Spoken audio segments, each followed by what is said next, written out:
പെരിയ ഇരട്ടക്കൊല കേസിൽ ഉദുമ മുൻ MLA ഉൾപ്പെടെ 14 പ്രതികൾ കുറ്റക്കാരാണെന്ന് CBI കോടതി. 10 പേരെ കോടതി വെറുതെ വിട്ടു. 1 മുതൽ 8 വരെ പ്രതികൾക്കെതിരെ കൊലപാതക കുറ്റം തെളിഞ്ഞു. ജനുവരി 3-ന് കേസിൽ ശിക്ഷ വിധിക്കും.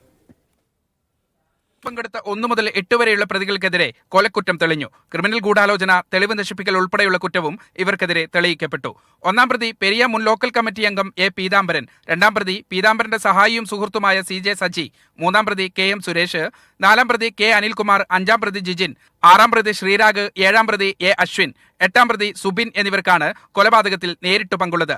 10-ാം പ്രതി T. രഞ്ജിത്ത്, 14-ാം പ്രതി ഉദുമ മുൻ ഏരിയ സെക്രട്ടറിയായ K. മണികണ്ഠൻ, 15-ാം പ്രതി വിഷ്ണുസുര, 20-ാം പ്രതി ഉദുമ മുൻ MLA KV കുഞ്ഞിരാമൻ, 21-ാം പ്രതി രാഘവൻ വെളുത്തോളി, 22-ാം പ്രതി KV ഭാസ്കരൻ എന്നിവരെ കോടതി കുറ്റക്കാരെന്ന് കണ്ടെത്തി. ക്രൈംബ്രാഞ്ച് പ്രതി ചേർത്ത 4 പേരെയും CBI പ്രതി ചേർത്ത 6 പേരെയും കോടതി വെറുതെ വിട്ടു. കുറ്റക്കാരില്ലെന്ന് പ്രതികൾ കോടതിയെ അറിയിച്ചു.